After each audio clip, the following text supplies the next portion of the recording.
had talked in one of my earlier videos about a series I wanted to start with just kind of some basic information about getting started on a homestead, getting started with livestock or gardening or, any self-sufficiency type items, just kind of the different aspects of those things and sort of what my experience has been, some tips and tricks, and just kind of some general information.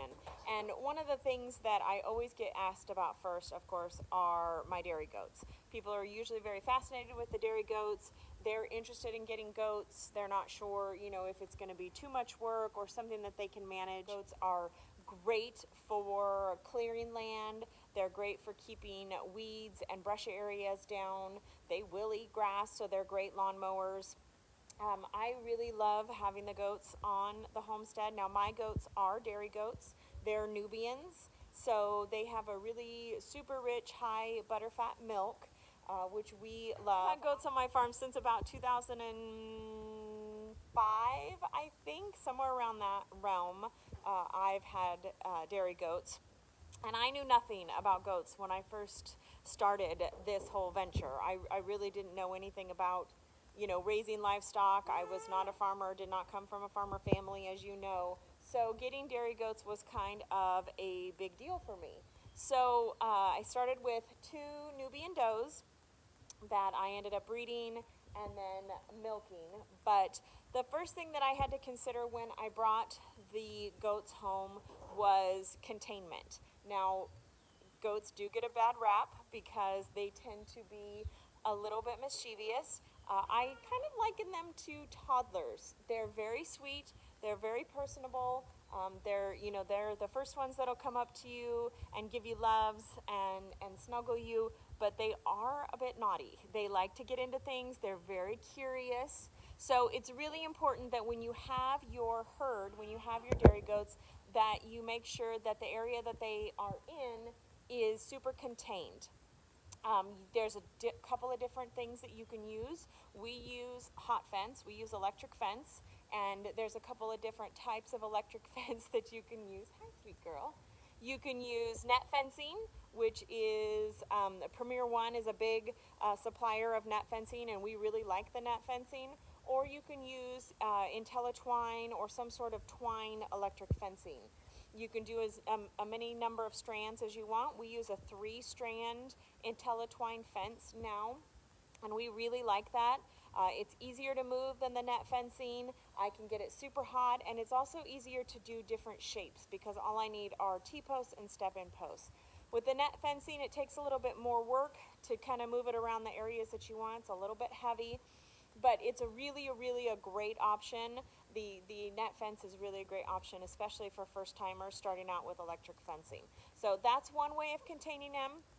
The other way, of course, is with a solid, static fence like either chain link, like a woven wire, or even cattle panels. I know a lot of goat farms have just the cattle panel fencing in, or keeping their goats in cattle panel fencing. So that's really an easy way to do it. Those are kind of the different options that you can do as far as fencing goes and containment.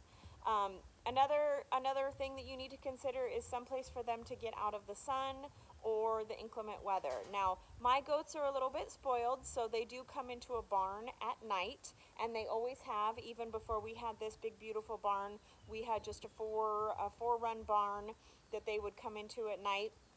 And there were a couple of reasons for that. One, we had a huge coyote pressure at our old farm, and I was not comfortable leaving the goats out alone, without being protected.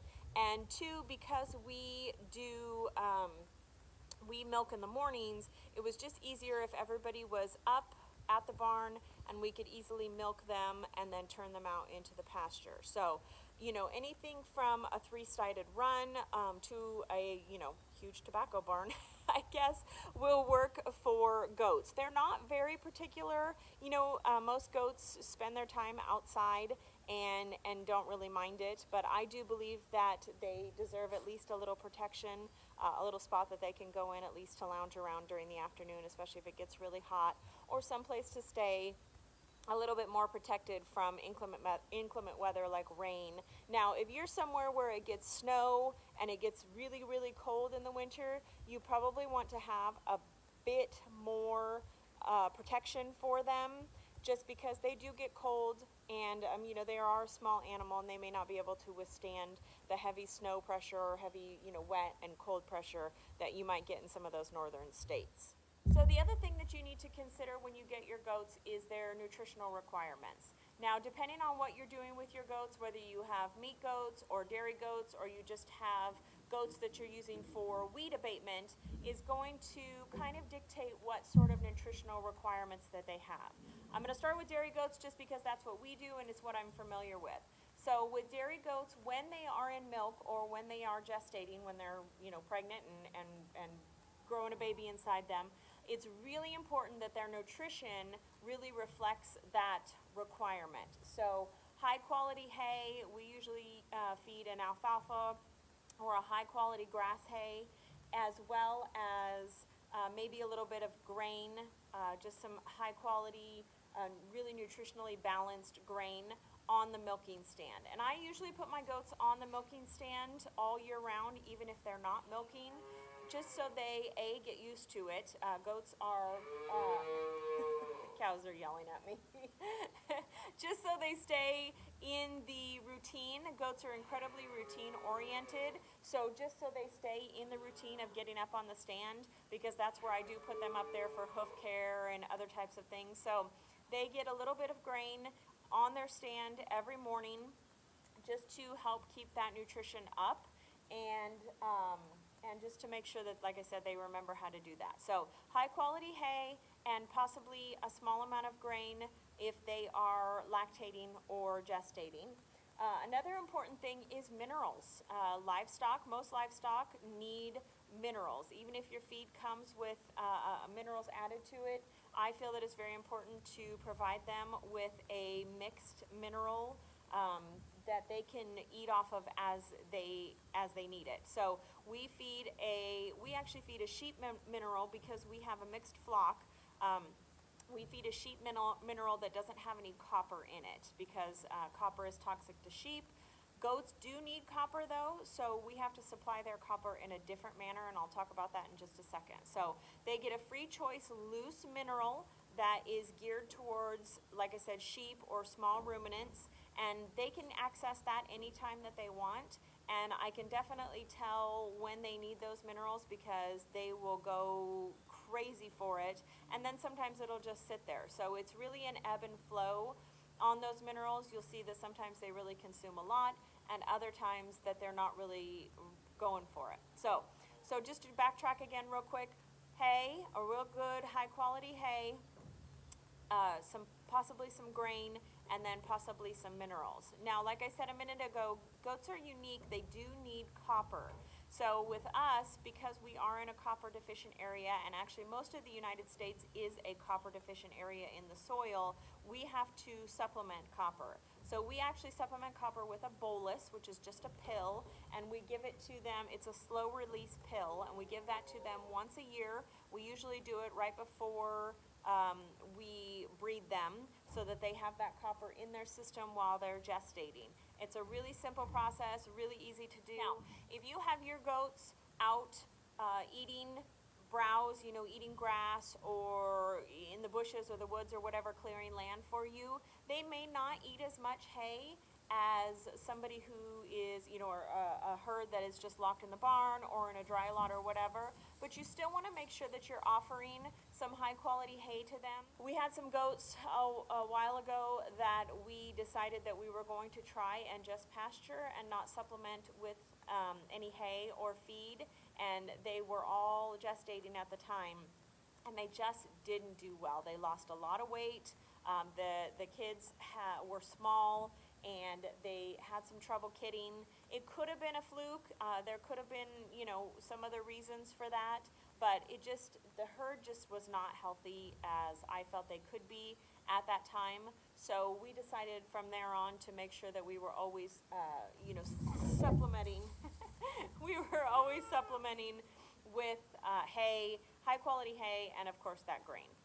So another important thing to remember with your herd is their care and maintenance. Goats are rather simple to care for. One of the most important things that you need to do for your goats is to trim their hooves. I trim hooves about once a month. If you're in a more rocky area, you may not need to trim as much. But if you're in a real, soft soil area, those hooves are not going to get worn down.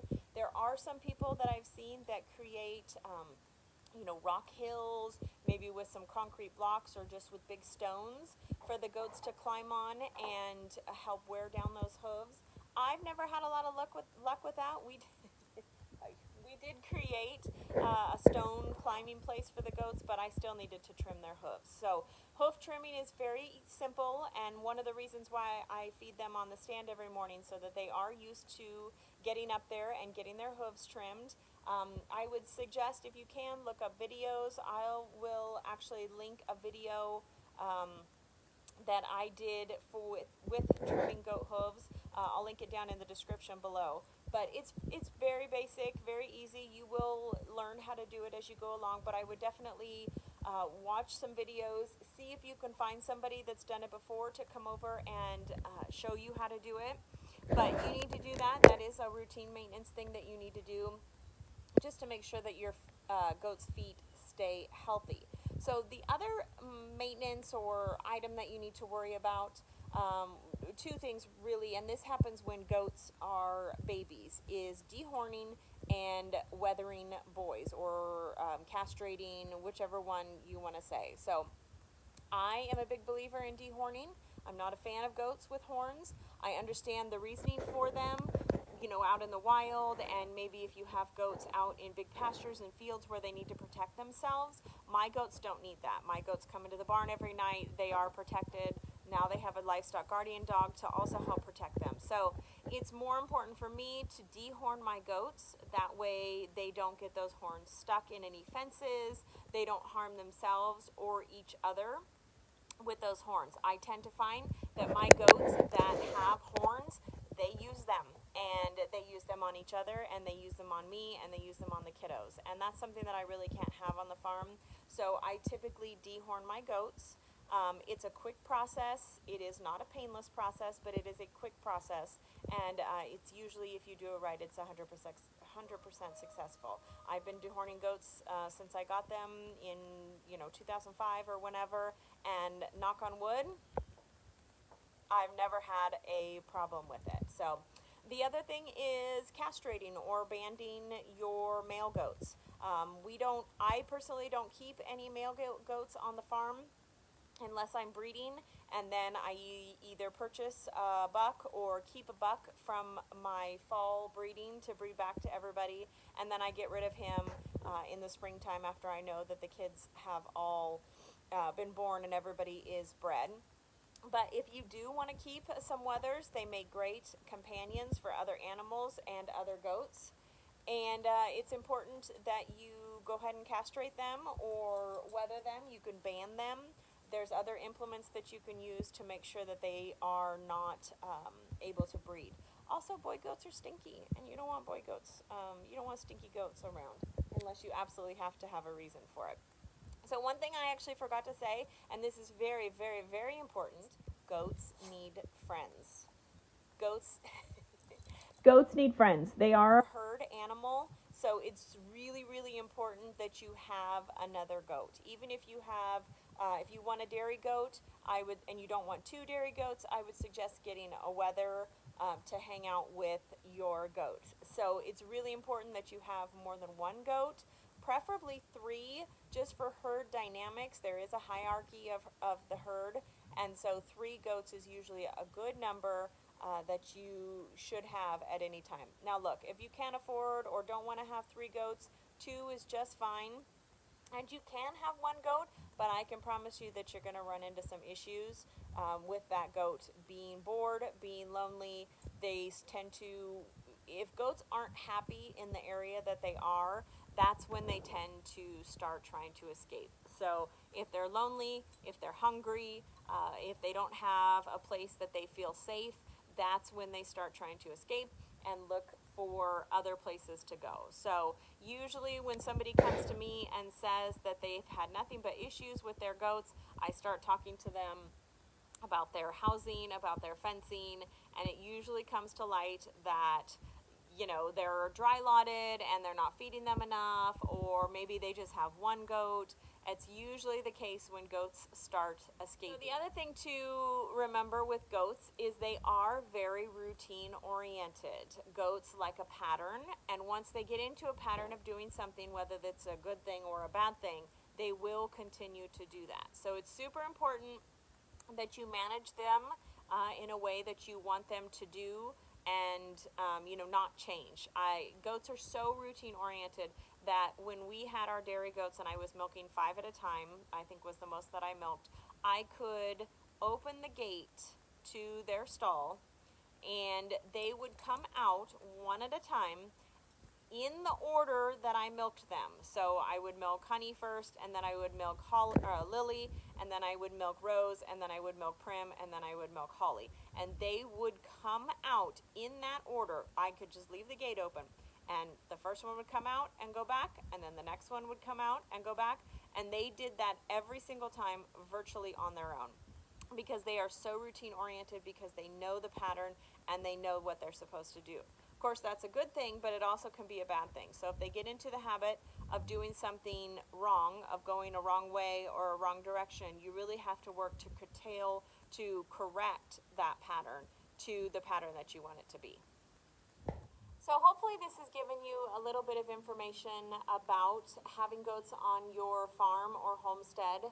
I highly recommend having goats. They're personable, they're funny. I am very attached to my goats, hence the fact that we shipped them from California out to here because I did not want to let them go. So hopefully this has given you a little bit of information. If you have goats on your farm, go ahead and tell me in the comments what you like about them, what you don't like about them, and what you do with them. Do you have dairy goats or meat goats, or do you just have goats that hang out and greet you every time that you come to the fence? I love my goats, and I think that goats are a great first animal to have on your farm for a more sustainable life. Goats can provide meat, they can provide milk, they give you more goats pretty easily, and you know, I think they're a real awesome animal, and I don't think that my farm would be complete if I didn't have the goats on the farm. Anyways, thanks again for following along with me today. I hope this video helped you, and if you have any questions, drop them in the comments and I'll answer them as I can. Thanks a lot, guys. See you in the next one.